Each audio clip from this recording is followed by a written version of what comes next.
A Ponzi scheme, Italian, Ponzi, also a Ponzi game, is a form of fraud that lures investors and pays profits to earlier investors with funds from more recent investors.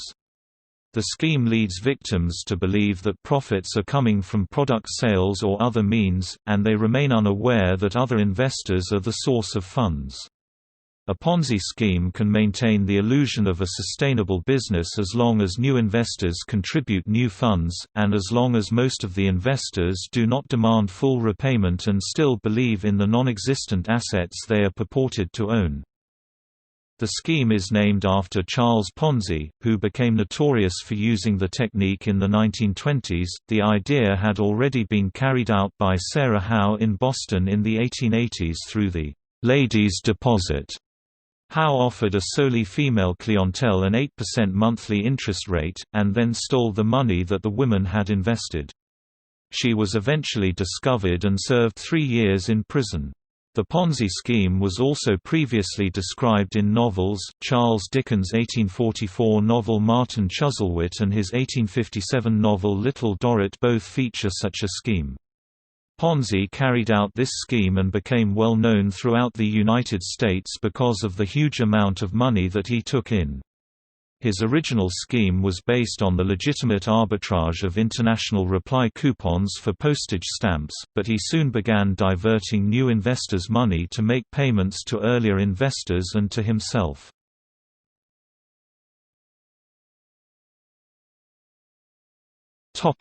Characteristics. Typically, Ponzi schemes require an initial investment and promise above-average returns. They use vague verbal guises such as, "hedge futures trading", "high-yield investment programs", or "offshore investment", to describe their income strategy. It is common for the operator to take advantage of a lack of investor knowledge or competence, or sometimes claim to use a proprietary, secret investment strategy to avoid giving information about the scheme. The basic premise of a Ponzi scheme is to rob Peter to pay Paul. Initially, the operator pays high returns to attract investors and entice current investors to invest more money. When other investors begin to participate, a cascade effect begins.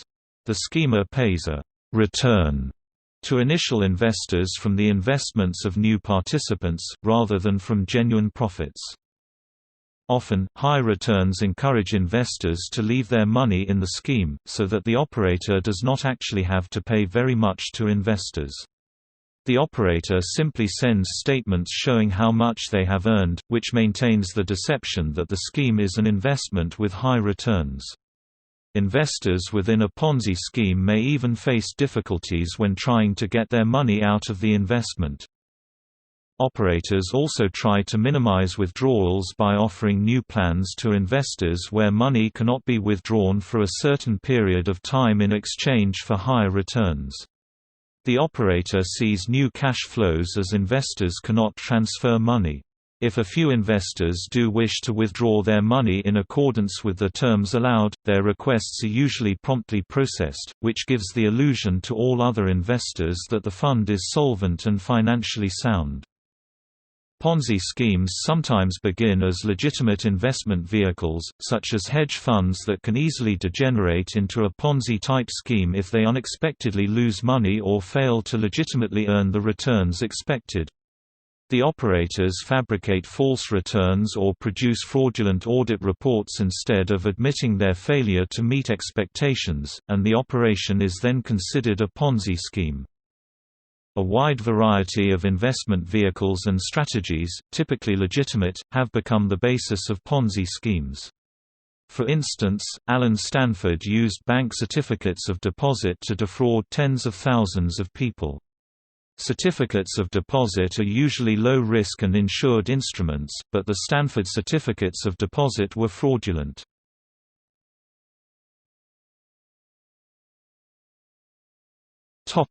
Red flags. According to the United States Securities and Exchange Commission (SEC), many Ponzi schemes share similar characteristics that should be red flags For investors, the warning signs include high investment returns with little or no risk. Every investment carries some degree of risk, and investments yielding higher returns typically involve more risk. Any guaranteed investment opportunity is often considered suspicious. Overly consistent returns.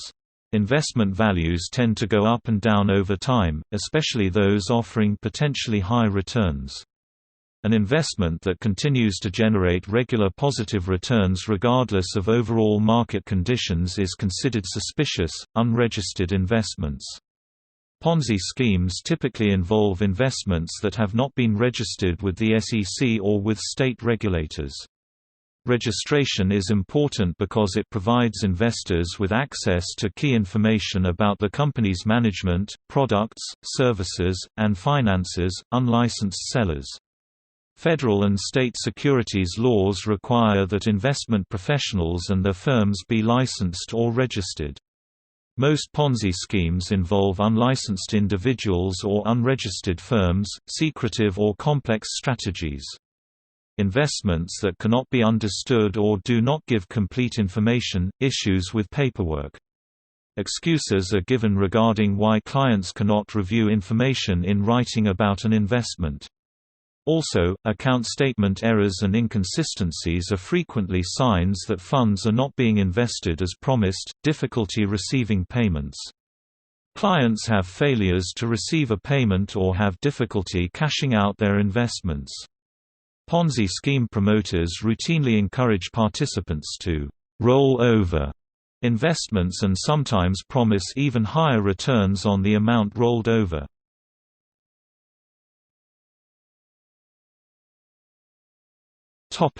Unraveling of a Ponzi scheme. If a Ponzi scheme is not stopped by authorities, it usually falls apart for one of the following reasons. The operator vanishes, taking all the remaining investment money. Since the scheme requires a continual stream of investments to fund higher returns, if the number of new investors slows down, the scheme collapses as the operator can no longer pay the promised returns. The higher the returns, the greater the risk of the Ponzi scheme collapsing. Such liquidity crises often trigger panics, as more people start asking for their money, similar to a bank run. External market forces, such as a sharp decline in the economy, for example, the Madoff investment scandal during the market downturn of 2008, cause many investors to withdraw part or all of their funds. Actual losses are extremely difficult to calculate. The amounts that investors thought they had, were never attainable in the first place. On the other hand, they could have invested differently without being scammed. The wide gap between money in and fictitious gains make it virtually impossible to know how much was lost in any Ponzi scheme.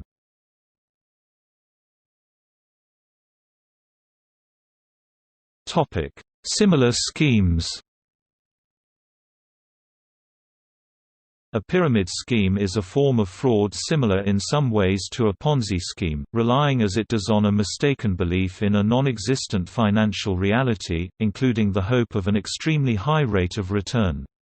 However, several characteristics distinguish these schemes from Ponzi schemes. In a Ponzi scheme, the schemer acts as a hub for the victims, interacting with all of them directly. In a pyramid scheme, those who recruit additional participants benefit directly. In fact, failure to recruit typically means no investment return.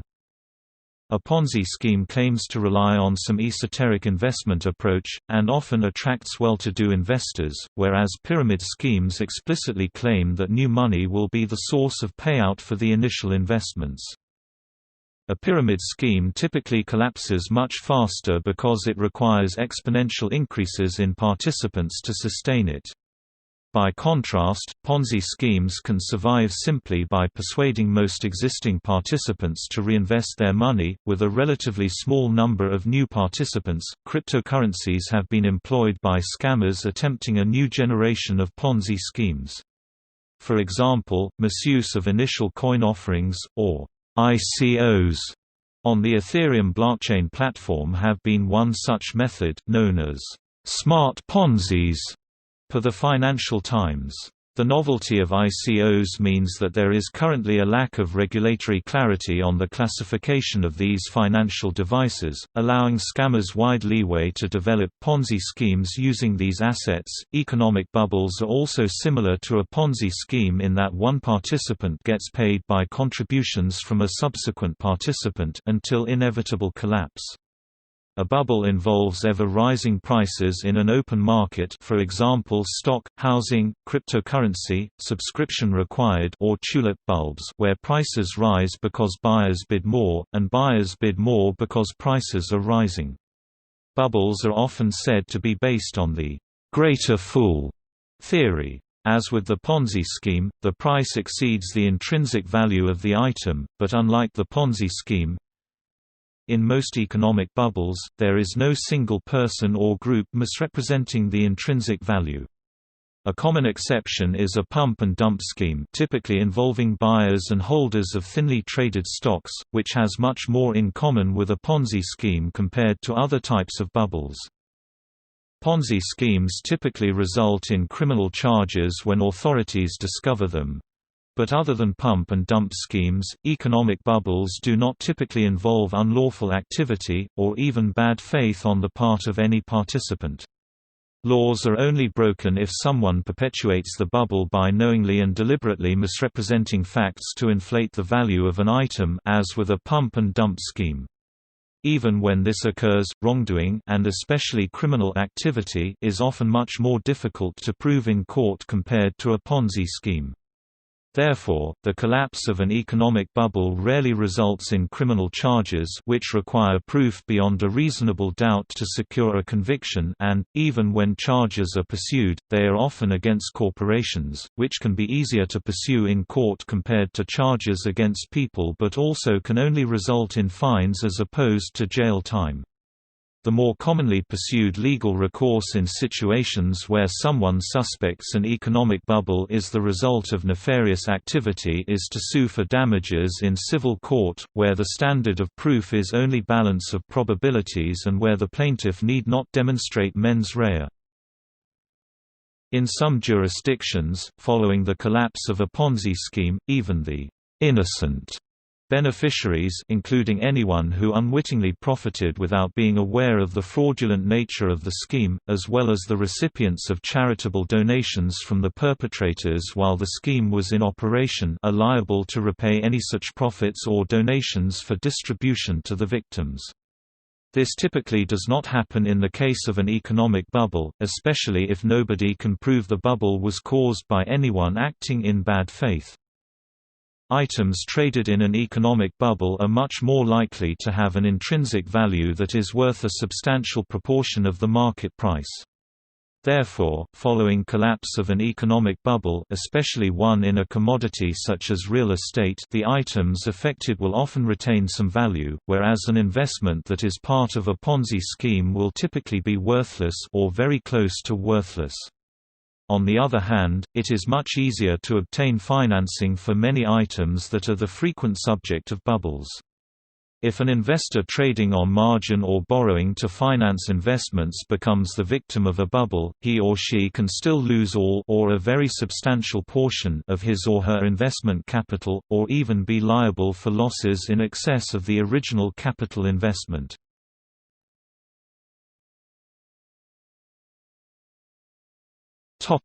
Society and culture. Weightlifters frequently use the term Ponzi in reference to a scheme of strength training in which athletes perform exercises with progressively less weight, also known as drop sets, to maximize muscle tension. Such exercises are intended to invoke imagery of a pyramid, as the weightlifter gradually reduces the size of their weight stack in the same way that a pyramid grows upwards. This usage of Ponzi consists of erroneous reference to the pyramid scheme, a similar form of fraud that is often mistaken for a Ponzi scheme.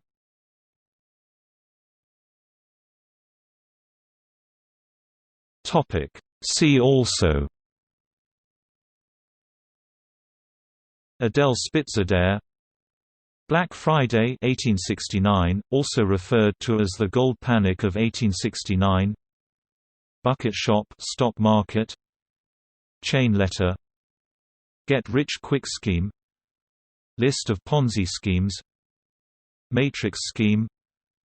Pump and dump. Tulip mania. White-collar crime. Hustle TV series. United States Postal Inspection Service